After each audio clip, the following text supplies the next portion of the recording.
Dalam satu dekade ini, sebuah pertempuran epik terjadi di dunia perbankan. Musuh tak terduga datang, kecil tapi gigitannya bikin sakit kepala. Lalu ada jawara tangguh dari semesta lain yang tiba-tiba datang ingin menaklukkan dunia. Juga ada konsolidasi pemain, lawan jadi kawan. Kawan makan kawan. Beragam senjata teknologi tinggi pun diciptakan dan dikerahkan untuk mengempur lawan. Wes, pokoknya mirip kayak cerita film Avengers. Ya, itulah realita yang tengah terjadi di industri perbankan. Memang seperti apa sih konkretnya pertempuran di dunia perbankan itu dan siapa yang akan keluar sebagai pemenang? Lalu seperti apa endgame dari industri perbankan ini?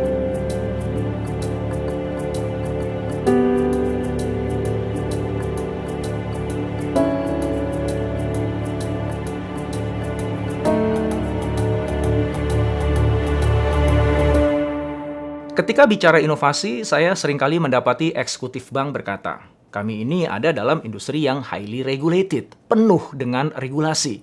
Maka bank sulit melakukan inovasi. Nyeleneh dikit bisa disemprit OJK, begitu katanya. Dia ada benarnya, namun juga ada nggak benarnya. Benar bahwa ada aturan yang harus dijaga, nggak boleh dilanggar. Namun masih banyak kok ruang inovasi yang bisa dimainkan oleh bank. Nggak percaya? Lihat aja perkembangan berbagai layanan digital banking saat ini. Bagi saya, setelah industri teknologi tinggi dan telekomunikasi, sekarang ini industri perbankan lagi seru-serunya berinovasi. Disrupsi yang tengah terjadi di perbankan itu gila-gilaan. Yang nggak kuat, lewat. Mending mengizinkan diri dimakan sama yang gede daripada musnah tak berbekas.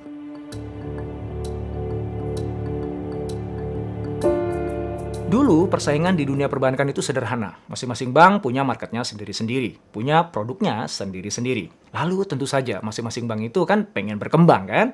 Maka mereka pun mulai menggarap pelanggan di luar pasar utamanya, yang artinya mengambil pelanggan dari pasar lain yang saat itu digarap oleh bank lain. Mereka menawarkan produk yang mirip-mirip dengan penawaran nilai yang lebih, dengan harapan bisa merayu sang nasabah, istilah lain dari pelanggan di industri perbankan, untuk memindahkan uangnya dan semua transaksi keuangannya ke bank tersebut. Dari situlah dimulai persaingan antar bank. Nah, lama-kelamaan kan semua bank menggarap semua pasar. Dan produk bank yang satu dengan yang lainnya juga akhirnya 11-12, hampir nggak ada bedanya. Maka persaingan pun mengarah pada perang harga. Bunga pinjaman rendah, bunga tabungan tinggi, dan seterusnya. Nah, dari sini masuklah teknologi. Karena margin keuntungan yang semakin menipis, maka bank harus jadi sangat efisien. Teknologi jadi solusi. Sejak dulu sebenarnya bank itu selalu jadi yang terdepan jika terkait dengan adopsi teknologi. Namun saat itu terakselerasi. Teknologi bukan hanya membantu bank untuk menjadi lebih efisien dalam menjalankan operasinya, namun juga membantu meningkatkan tingkat keamanan dan kecepatan dari layanannya. Itu adalah keunggulan kompetitif baru yang jadi andalan bank dalam bersaing. Lalu kemudian semua bank mulai mengadopsi teknologi yang sama. Sama-sama efisien, sama-sama aman, sama-sama cepat. Balik lagi deh ya, 11-12. Nggak banyak bedanya. Titik persaingan kemudian bergeser ke arah pelayanan nasabah. Bank mulai fokus pada kepuasan pelanggan, bukan hanya pada efisiensi internal saja. Budaya pelayanan pun dibangun. Kantor cabang diperindah. Di setiap media promosi, bank berlomba-lomba menampilkan wajah mbak-mbak cantik yang senyumnya begitu mempesona. Dan begitulah wajah persaingan di dunia perbankan untuk waktu yang cukup lama. Hingga kemudian.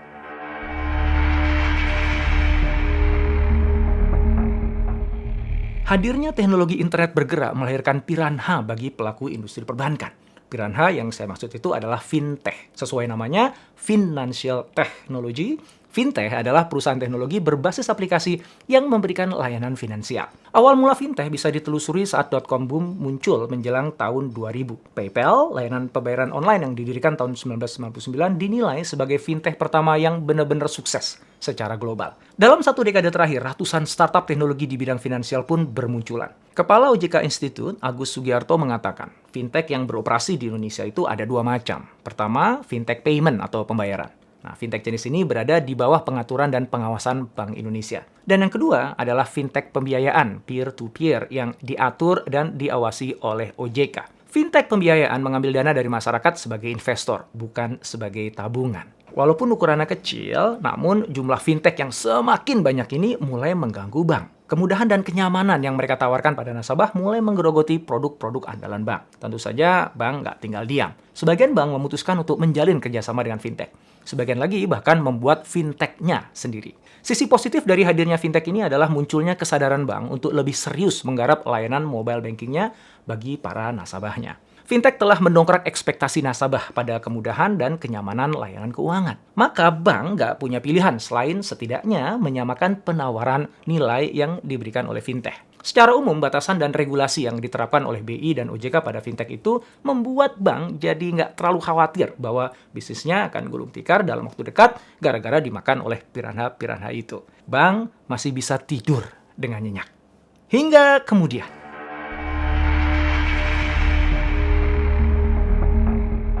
para raksasa teknologi seperti Amazon, Apple, Google, dan Facebook masuk tanpa undangan di pesta bancaan senilai 28 triliun US dollar itu. Amazon dalam rangka mendongkrak transaksi di dalam ekosistemnya meluncurkan Amazon Prime Reward Visa Card di tahun 2017 untuk para membernya. Amazon juga memiliki payment services dan juga layanan pinjaman untuk para merchant dalam ekosistemnya. Bahkan dalam waktu dekat, Amazon juga akan bekerja sama dengan beberapa lembaga finansial untuk mengeluarkan rekening giro. Tidak mau kalah, Apple bekerja sama dengan Goldman Sachs dan Mastercard untuk merilis Apple Card di bulan Agustus 2019.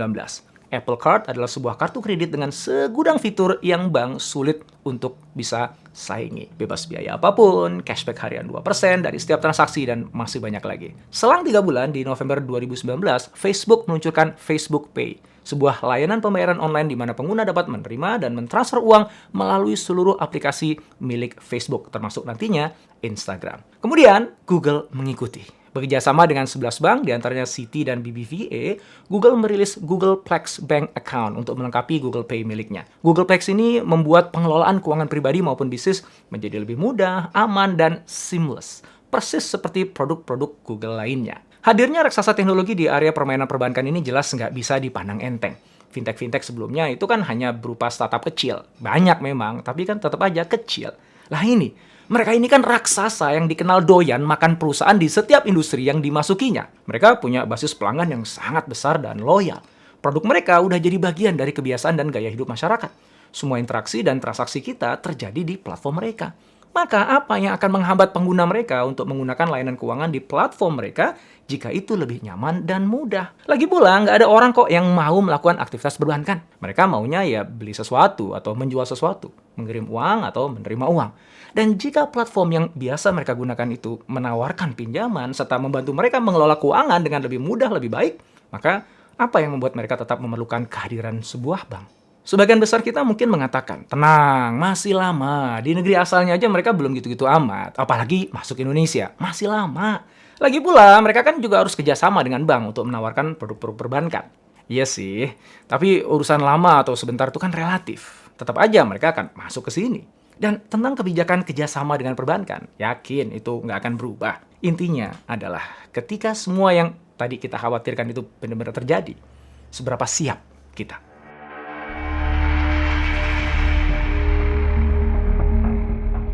Ngomong-ngomong tentang kesiapan, ternyata jauh hari sebelum gonjang-ganjing masuknya Tech Titan ke industri perbankan, ada sebuah bank yang tidak diperhitungkan yang memulai sebuah revolusi perbankan di negeri Indonesia. Revolusi itu kini kita kenal dengan digital banking. Dan bank itu adalah BTPN, Bank Tabungan Pensiun Nasional. Di Agustus 2016, BTPN meluncurkan aplikasi bernama Genius yang dapat membantu masyarakat dalam mengatur keuangan secara lebih mudah, cerdas, dan aman hanya dengan menggunakan handphone mereka. Berbeda seperti fintech, Genius ini menawarkan layanan keuangan seperti yang bank biasa berikan dan tentu saja plus.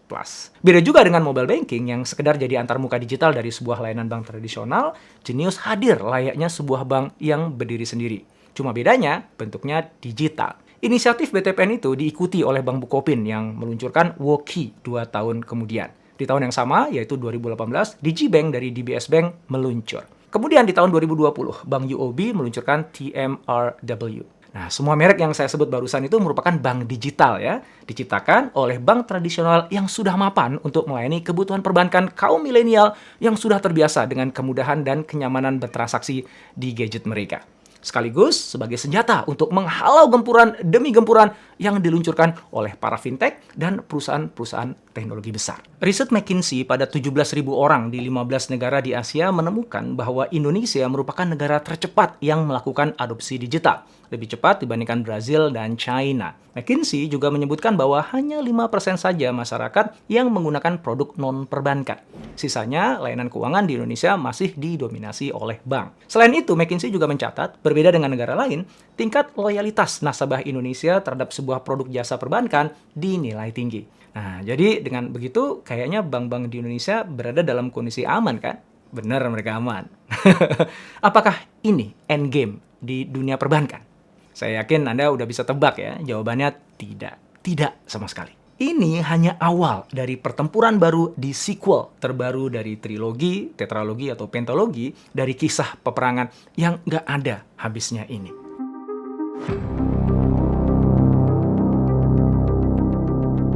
Akhir-akhir ini dunia perbankan diserbu dengan berita hadirnya neobanks di Indonesia. Neobank itu bukan merek sebuah bank ya, melainkan sebuah jenis bank. Neobank adalah bank digital yang tidak punya cabang fisik satupun juga. Keberadaan neobank ini 100% online.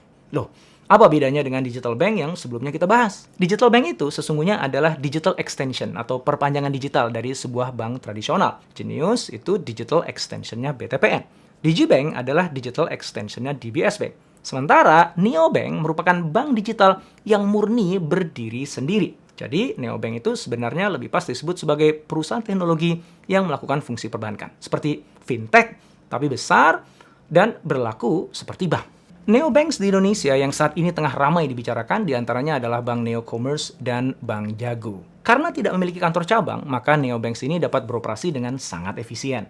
Hal itu memungkinkan neobanks untuk memberikan bunga simpanan yang tinggi dan mengurangi, bahkan menghilangkan semua bentuk biaya-biaya transaksi. Selain itu, karena DNA-nya adalah perusahaan teknologi, neobanks itu biasanya sangat customer-centric. Mereka secara cepat mengumpulkan, mengolah, dan menganalisa data pelanggan untuk dapat memberikan pelayanan yang bukan hanya cepat, namun juga sangat personal kepada para nasabahnya. Adapun kelemahan neobank saat ini ada pada jenis layanannya yang masih belum selengkap layanan dari sebuah bank tradisional. Namun demikian, sebuah studi di Amerika Serikat menunjukkan bahwa 90% nasabah puas dengan layanan neobanks. Angka itu jauh di atas jumlah nasabah puas dari 50 bank global teratas yang hanya 66% saja. Kepuasan ini didorong oleh kemampuan neobank dalam meluncurkan fitur-fitur canggih secara cepat sehingga dapat meningkatkan kinerja mereka. Data di tahun 2018 menunjukkan bahwa neobank secara rata-rata mampu menambah 10 fitur baru per tahunnya. Sementara perbankan tradisional hanya menambah 6 fitur saja. Wajar jika saat ini neobanks jadi incaran para investor. Berdasarkan data Bloomberg, harga saham Bank Jago melesat 310,81% sejak awal tahun. Sementara harga saham Bank Neo Commerce melonjak 406,39% sejak awal tahun. Saat ini nilai market cap Bank Jago sudah melampaui Unilever Indonesia dan Astra International, serta mendekati market cap dari Bank Mandiri.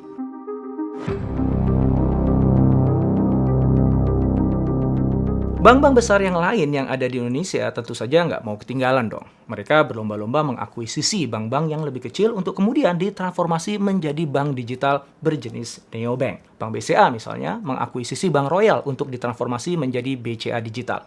Mega Corpora, holding company dari Bank Mega, mengakuisisi Bank Harda International untuk tujuan yang sama. Menariknya, persaingan merebutkan kue manis industri finansial ini diramaikan oleh lebih banyak lagi pemain di luar industri perbankan. Sea Group, misalnya induk dari online marketplace Shopee, mengakuisisi Bank Kesejahteraan Ekonomi, kemudian mengubahnya menjadi bank digital bernama Sea Bank Indonesia. Bukalapak juga nggak mau kalah. Ia bekerjasama dengan Bank Standard Chartered Indonesia untuk juga mendirikan sebuah bank digital. Sementara Gojek mengakuisisi 22% saham Bank Jago. Muncul pertanyaan, kenapa bank-bank besar itu repot-repot mengakuisisi bank lain untuk ditransformasi jadi bank digital? Kenapa nggak bank itu aja yang bertransformasi jadi bank digital? Jawabannya, pertama, mentransformasi bank tradisional yang sudah mapan untuk jadi bank digital itu nggak mudah. Bank-bank besar itu sudah punya legacy sistem dan infrastruktur yang tidak bisa begitu aja diubah. Perlu waktu yang lama dan juga belum tentu berhasil. Sementara pesaing sudah semakin masuk memakan pasar layanan finansial digital. Maka pilihan yang lebih baik adalah membuat bank digital dari awal. Atau pilihan yang lebih cepat, ya mengakuisisi bank kecil dan mengubahnya jadi bank digital. Jawaban yang kedua adalah karena mengubah bank tradisional yang mereka miliki sekarang menjadi bank digital itu juga bukan merupakan langkah yang bijak. Layanan perbankan digital masih berada pada tahapan awal perkembangannya. Mayoritas nasabah saat ini masih lebih memilih bertransaksi di bank tradisional ketimbang di bank digital. Maka ketika sebuah bank besar seperti BCA misalnya membuat BCA digital, maka saat itu BCA memiliki keuntungan untuk dapat memainkan strategi ambidexter, yaitu melakukan aktivitas eksploitasi bersamaan dengan eksplorasi. Bank BCA bisa memeras habis bisnis perbankan tradisional saat ini, di saat yang sama BCA Digital menggarap peluang bisnis digital banking masa depan.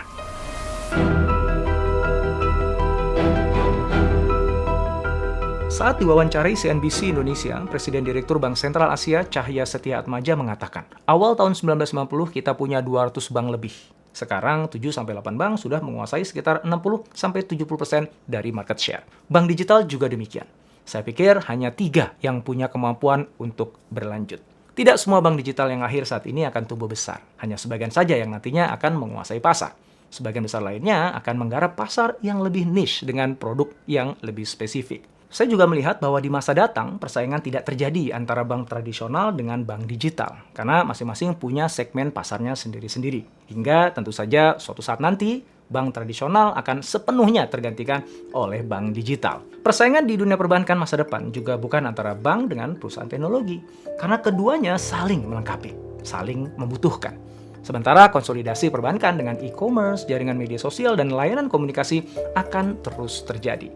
Hingga pada akhirnya nanti, cucu-cucu kita nggak akan lagi mengenal apa itu bank.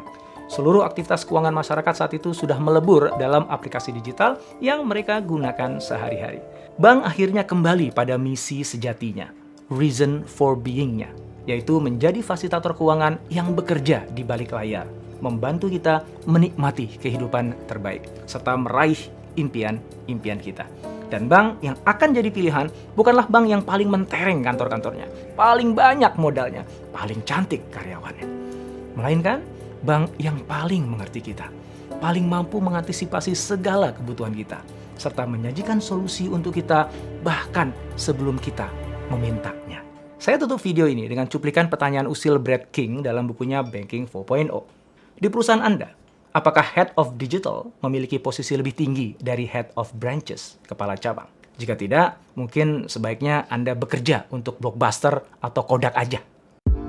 Mudah-mudahan video ini manfaat untuk kamu. Jangan lupa like dan subscribe ya.